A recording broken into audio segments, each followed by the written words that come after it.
Hello friends, कैसे हो आप सब? अच्छे होंगे। तो फ्रेंड्स, आज की क्लास में हम हिंदी पेडागोजी का सेशन करने वाले हैं। तो आप लोग इस सेशन को आगे अपने दोस्तों में शेयर ज़रूर कर लीजिएगा। और आप लोग के लिए क्लास जो है एग्ज़ाम तक चलने वाली है, तो आप लोग ज़रूर चैनल को सब्सक्राइब कर लीजिएगा और वीडियो को लाइक ज़रूर कर दीजिएगा। चलिए फ्रेंड्स, आज की इस क्लास को हम स्टार्ट करते हैं। ये रहा आपके स्क्रीन पर ये क्वेश्चन। इस क्वेश्चन को आप लोग फटाफट से कीजिए और कमेंट बॉक्स में आंसर ज़रूर बताइए। क्वेश्चन नंबर 1 का क्या सही होने वाला है। तो फ्रेंड्स, क्वेश्चन नंबर 1 को करते हैं। क्वेश्चन नंबर 1 कहता है, कक्षा 5 में भाषा अधिगम के स्तरीय चिंतन कौशल के आकलन के लिए कौन सा सर्वाधिक उपयुक्त कार्य है। तो फ्रेंड्स, इसका जो आंसर हो जाएगा ऑप्शन नंबर 4 हो जाएगा। शब्द जाल में भोजन से संबंधित शब्द लिखे। 300 शब्दों में रिपोर्ट लिखने के लिए कहा जा रहा है, इसमें कोई थिंकिंग नहीं लगेगा। ऑप्शन 3 में जो है इसमें कल्पना करने पर बात कही गई है, जो कि पानी की कमी से वह जूझ रहे हैं छात्र, वही हो गया। तो यह ऑप्शन आपका होगा नहीं। वृक्ष से संरक्षण अनुच्छेद लिखना नहीं। ऑप्शन ए वाक्य का विश्लेषण करें नहीं। आपका ऑप्शन नंबर 4 हो जाएगा। तो नेक्स्ट क्वेश्चन की ओर बढ़ते हैं। क्वेश्चन नंबर 2, ये रहा आपके स्क्रीन पर क्वेश्चन नंबर 2। क्वेश्चन नंबर 2 है, भाषा का विचार प्राधान्य है यह किसके द्वारा समर्थित है। तो इसका जो आंसर होने वाला है, इसका आंसर हो जाएगा option number A, Benjamin Wharf. ये जो है क्वेश्चन, नए क्वेश्चन अब की बार सीटेट में पूछ लिए गए हैं। तो 1-2 क्वेश्चन नए क्वेश्चन आप लोगों को भी देखने को मिल सकता है। फिर भी सभी क्वेश्चन को करना है। 1 से 2 नंबर सीबीएसई को दे देना, बोलना है ले भाई ले ले तू, 1 से 2 नंबर तू अपने पास रख ले। बाकी के 28 या 29 नंबर आपके स्कोर होना चाहिए। 30 में आप 28 जरूर सॉल्व कर सकते हैं। 1-2 नंबर जो होता है क्वेश्चन, ये पता नहीं कहाँ से क्वेश्चन इसको उठा करके ले आया गया। ये किसी भी बुक में अभी तक क्वेश्चन नहीं मिल पाया। यही 1-2 क्वेश्चन आउट ऑफ सिलेबस पूछ लिया जाता है। तो फ्रेंड, आगे की ओर बढ़ते हैं। तो आपके स्क्रीन पे ये रहा क्वेश्चन नंबर 3। निपुण भारत से क्वेश्चन आया हुआ है, तो ये सभी क्वेश्चन आपको बार बार रिपीट होने की संभावना है। तो क्वेश्चन 3 कहता है, निपुण भारत मिशन के लक्ष्य के अनुसार कक्षा 3 के अंत तक साक्षरता वो गणित के अधिगम में क्या उद्देश्य है। तो इसका जो फ्रेंड्स आंसर होने वाला है क्वेश्चन नंबर 3 का ऑप्शन नंबर यहाँ पे 4 ही बिल्कुल सही है। 1 मिनट में कम से कम 60 शब्द समझ के साथ पढ़ना। अगर आप समझ के साथ पढ़ते हैं तो वहाँ आपका सबसे बेहतर लर्निंग होगा। तो आपका ऑप्शन 4 सही हो जाएगा। 4 से 5 छोटे छोटे वाक्य को पढ़ना बहुत ही इजीली पढ़ सकते हैं। इसमें कोई भी थिंकिंग नहीं लगेगा, इसमें कोई लर्निंग नहीं होगी। 2 से 3 अक्षरों वाले सरल शब्द को पढ़ना जी नहीं।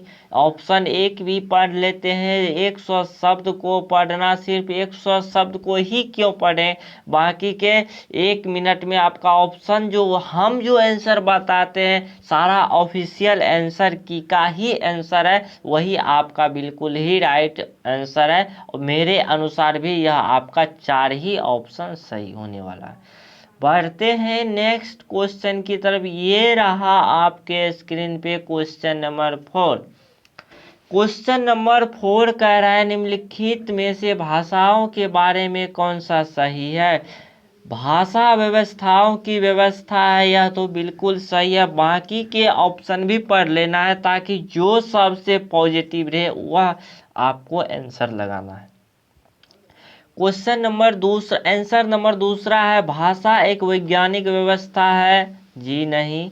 भाषा के लिए व्याकरण अनिवार्य है। बिना व्याकरण के लिए बिना व्याकरण का भी हम भाषा को सीख सकते हैं। प्रत्येक भाषा की एक लिपि होती नहीं, प्रत्येक भाषा की एक लिपि नहीं होती है। अनेक भाषा अलग अलग लिपियों में लिखी जा सकती है। हिंदी भाषा है, हिंदी भाषा का लिपि जो देवनागरिक लिपि है, देवनागरिक लिपि में इंग्लिश भाषा, इस प्रकार सब भाषा का एक भाषा को अलग अलग लिपियों में हम लिख सकते हैं, अपने लिपियों में लिख सकते हैं। जैसे इंग्लिश भाषा हो गया, इंग्लिश भाषा को हम हिंदी में भी कैसे लिखेंगे तो KAISE हम लिख सकते हैं। इस प्रकार हम दूसरे भाषा को भी अपने भाषा के अनुसार अपने लिपि में लिख सकते हैं। तो यह प्रत्यक्ष रूप से भाषा का लिपि नहीं होती है। ऑप्शन 4 गलत हो, ऑप्शन ए ही आपका बिल्कुल राइट आंसर होगा।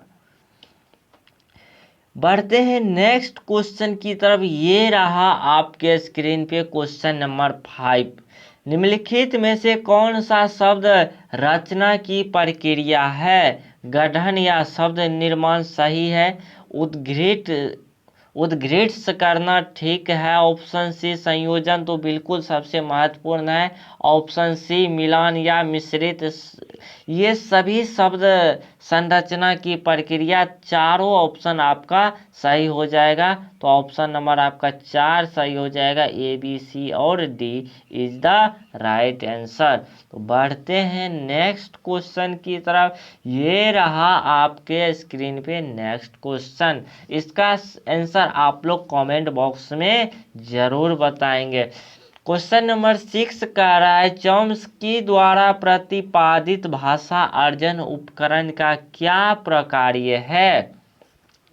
ऑप्शन कहा जा रहा है, अभिभावकों के प्रति समझ बनाना, सार्वभौमिक व्याकरण को समझना, बिल्कुल सबसे पॉजिटिव आपका यहाँ ऑप्शन नंबर 2 है, किसी भी भाषा को समझना। इस बात के प्रति समझ बनाना कि भाषा सीखना आसान है, बिल्कुल गलत है। कठिन भी है और हो सकता है और आसान भी हो सकता है, वो थिंकिंग पर डिपेंड करता है। तो आपका आंसर जो है तो वो हो जाएगा ऑप्शन नंबर 2 आपका सही हो जाएगा। नेक्स्ट क्वेश्चन की तरफ बढ़ते हैं। क्वेश्चन नंबर 7, ये रहा आपके स्क्रीन पे क्वेश्चन नंबर 7। तो इसका आंसर आप लोग जरूर बताइए कमेंट बॉक्स में। तो इस क्वेश्चन को करते हैं, तब तक आप लोग कमेंट करके जरूर इसका आंसर बताइए क्या सही होने वाला है। ये जो है स्टीफन क्रेसन के द्वारा जो सिद्धांत दिया है I+1 का, इसका क्या तात्पर्य है यह बताना है। तो शिक्षार्थी इस प्रकार से सक्षम हो कि वे मजबूत पक्ष तथा कमजोर पक्ष की पहचान करें। जी नहीं। भाषा तब सीखी जाती है जब शिक्षार्थी एक दूसरे व्यक्ति से मिलने के मौका मिलता है। तो सही लग रहा है। सामग्री स्तर शिक्षक की क्षमता के वर्तमान स्तर के कुछ ऊपर स्तर का होना चाहिए। सामग्री स्तर शिक्षार्थियों की क्षमता के वर्तमान से कुछ ऊपर होना चाहिए। सबसे अप्रोप्रिएट ऑप्शन हो जाएगा ऑप्शन नंबर 3। कार्य की अभ्यास या घर से करवाया जाना चाहिए, ऐसा नहीं है। तो ऑप्शन नंबर आपका 3 बिल्कुल सही हो जाएगा। ऑप्शन 3 आपका सही है। नेक्स्ट क्वेश्चन की ओर बढ़ते हैं। ये रहा आपके स्क्रीन पे क्वेश्चन नंबर 8। क्वेश्चन नंबर 8 में एक रोमी कक्षा 3 को पढ़ाती है। वह पुस्तक में दिए गए नाटक के शिक्षण के समय रोमी किस विधि का इस्तेमाल करना चाहिए कि जिसमें उसके विद्यार्थी का नाटक का आनंद ले सके? क्या सस्वर पठन होगा, सस्वर वाचन होगा? नहीं। भूमिका निर्वाह बिल्कुल सही है। भूमिका निर्वाहन जितना बच्चे को कराएंगे उतना ही आपका बेहतर होएगा हो जाएगा और नाटक में आनंद मिलेगा। स्वर पठन में होता है क्या, जो कुछ समय के लिए अच्छा लगेगा फिर बच्चे बोरिंग हो जाएंगे तो स्वर पठन में आनंद नहीं ले पाएंगे। भूमिका निर्वाह में क्या होगा, बच्चे अधिक आनंदित होते रहेंगे और कभी भी बच्चे बोरिंग उसको नहीं फाइल होगा। तो यह आपका ऑप्शन 2 है। मौन पठन, जो मौन पठन अगर मने मन कुछ पठन कर रहे हैं उसमें तो बच्चे सबसे ज़्यादा बोरिंग होंगे। चित्र का सिर्फ चित्र दिखा करके संयोजन करें, इसमें भी नहीं, आपका ऑप्शन बिल्कुल दूसरा सही हो जाएगा। बढ़ते हैं आगे। अगर आप लोग अभी तक वीडियो को लाइक नहीं किए हैं तो जल्दी से वीडियो को लाइक कर दीजिए। और आपका एग्ज़ाम तक यह क्लास चलने वाली है तो आप लोग चैनल को ज़रूर सब्सक्राइब कर लीजिएगा और सेशन पसंद आए तो लाइक कर दीजिए, शेयर भी ज़रूर आप लोग कर दीजिए ताकि अपने दोस्तों को भी इस सेशन का लाभ मिल सके।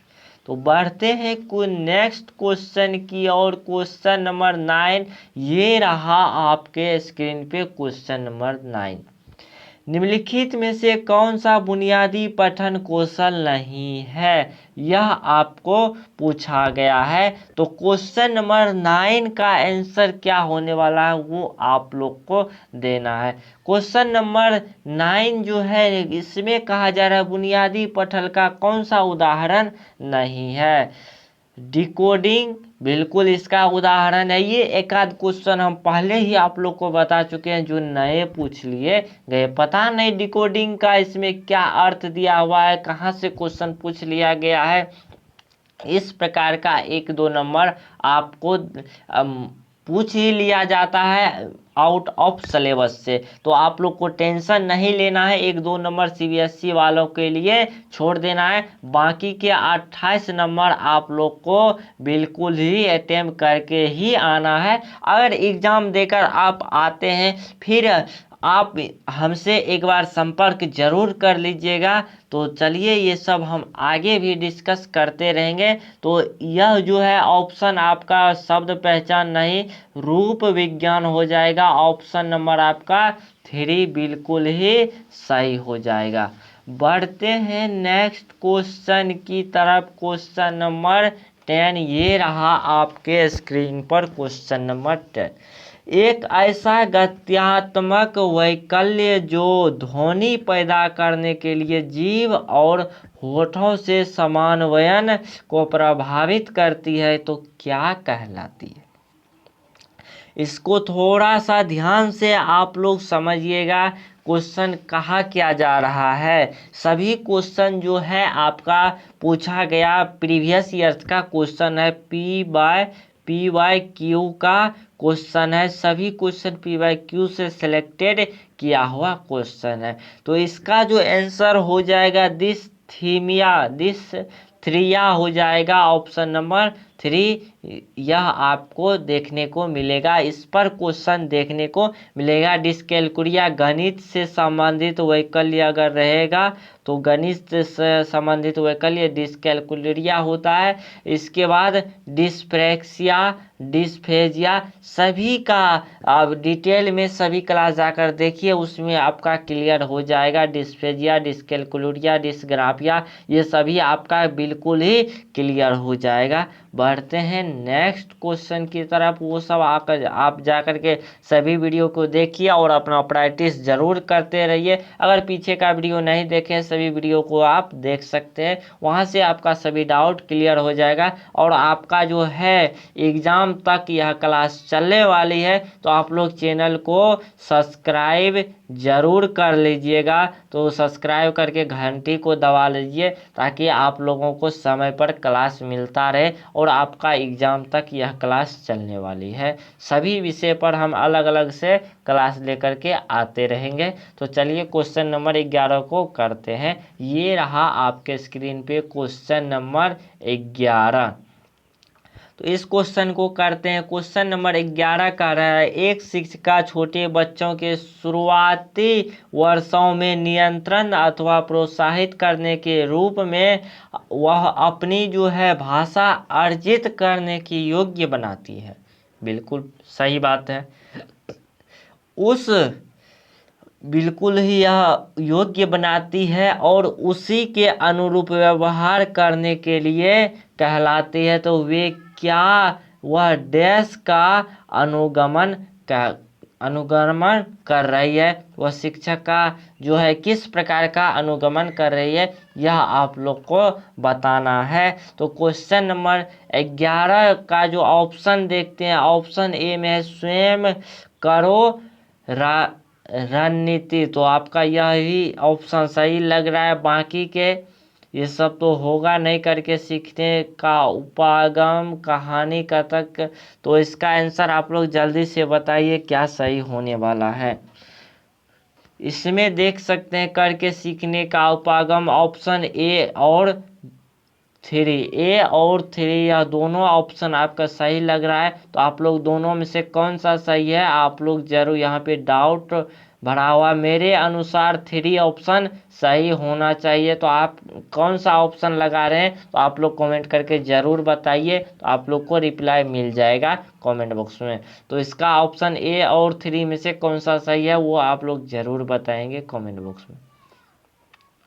चलिए क्वेश्चन नंबर 12 ये रहा आपके स्क्रीन पे। क्वेश्चन नंबर 12, भारत एक भारत श्रेष्ठ भारत क्या है। देखिए सभी क्वेश्चन महत्वपूर्ण क्वेश्चन है, तो इस क्वेश्चन को आप लोग कीजिए। इसका जो आंसर होने वाला है, इसका आंसर आपका ऑप्शन नंबर ए ही सही हो जाएगा। विद्यार्थियों में भारतीय भाषाओं और संस्कृति को समुन्नत करने के लिए भारत सरकार का फ्लैगशिप कार्यक्रम। तो आपका ऑप्शन बिल्कुल ए ही सही हो जाएगा। बाकी के ऑप्शन आप लोग पढ़ सकते हैं। चलिए बढ़ते हैं नेक्स्ट क्वेश्चन की ओर। क्वेश्चन नंबर 13 आपके स्क्रीन पे आ गया है। इस क्वेश्चन का आंसर आप लोग बताएंगे क्या सही होगा। क्वेश्चन कह रहा है, कक्षा में द्वितीय भाषा का अध्ययन करते हुए एक अध्यापिका विद्यार्थियों को अंतः क्रिया कराने एवं एक दूसरे को समझाने की दृष्टि से अपनी घर की भाषा का उपयोग की स्वतंत्रता देती है। तो यहाँ जो है, यहाँ पर अध्यापिका किस युक्ति का उपयोग कर रही है, तो यह जो हो जाएगा। अच्छा इसमें आप लोग बताइए क्या सही होने वाला है। यहाँ पे भाषा विवाद होगा नहीं, ऑप्शन 2 ठीक है। और बहुभाषिकतावाद तो इसमें कोई कहा नहीं जा रहा है, इस पर कोई चर्चा नहीं है। तो ऑप्शन 2 और 4 में बड़ी कन्फ्यूजन है। तो 2 और 4 में कौन सा सही होगा। इसमें जो दिया गया है यह क्वेश्चन आप लोगों के फ्री का नंबर मिल जाएगा। इसमें दोनों ही ऑप्शन आपका सही हो जाएगा। सबसे महत्वपूर्ण यहाँ आपका हो जाएगा समूह कार्य, इसके बाद भाषा स्थानांतरण। यह आपका दोनों ही ऑप्शन सही है, किसी को गलत नहीं कर सकते हैं। यह दोनों ही आपका सही हो जाएगा। बढ़ते हैं क्वेश्चन नंबर 14 की तरफ। आज की यह सेकेंड एंड लास्ट क्वेश्चन है। तो इस क्वेश्चन को करते हैं, फिर एक क्वेश्चन है उसको करेंगे, फिर हम क्लास को एंड करेंगे। तो चलिए इस क्वेश्चन को फटाफट से करते हैं। एक बच्चे द्वारा इनके दोस्तों के साथ प्रयुक्त भाषा करने की शिक्षकों के साथ साथ प्रयुक्त भाषा से भिन्न होती है। तो इसी तरह से वह अपनी माँ के साथ भोजन आदि के लिए अलग अलग तरीके से बोलते हैं। यह भाषा का कौन सा पक्ष अपनी भूमिका निभाता है, यह आप लोग को बताना है। परिवेशीय पक्ष, औपचारिक, सामाजिक, इसमें आप लोग बताइए क्या परिवेश होगा या सामाजिक पक्ष होगा, औपचारिक या मनोवैज्ञानिक तो होगा नहीं। ऑप्शन 1 और ऑप्शन 4 में बताइए कौन सा सही होने वाला। कमेंट बॉक्स में ज़रूर इसका आंसर बताइए आप लोग। तो क्वेश्चन नंबर 14 का ऑप्शन नंबर हो जाएगा ऑप्शन नंबर 4, सामाजिक पक्ष के द्वारा। बढ़ते हैं नेक्स्ट क्वेश्चन की तरफ। Question number 15। क्वेश्चन नंबर 15 को करते हैं। ये रहा आपके स्क्रीन पे क्वेश्चन नंबर 15 और आपका लास्ट क्वेश्चन आज का। एक शिक्षिका पहले अपने विद्यार्थियों को काल के नियमों को स्पष्ट कराती है, ठीक है। फिर उसके बाद उसे वर्तमान काल, भूतकाल, भविष्यत काल पर आधारित वाक्य बनाने को कहती है। तो वह जो है किस डैश का अनुगमन कर रही है। तो इसमें आप देख सकते हैं सबसे पहले नियम दिया, इसके बाद उन्होंने उदाहरण दे करके समझाना शुरू किया। तो यह निगमन उपागम हो जाएगा। अगर उदाहरण दे करके पहले समझाता है तो वो आपका हो जाएगा आवागमन उपागम। तो यहाँ नियम पहले आ रहा है तो ऑप्शन नंबर ए ही सही हो जाएगा। आई होप आपको यह वीडियो पसंद आया होगा। तो आप लोग ज़रूर चैनल को सब्सक्राइब कर दीजिए और घंटी को ज़रूर दबा दीजिएगा। तो आपका एग्ज़ाम तक क्लास चलने वाली है, तो आप लोग ज़रूर लाइक चैनल को सब्सक्राइब कर लीजिएगा। तो और आज की क्लास को हम यही ख़त्म करते हैं। तो जय हिंद।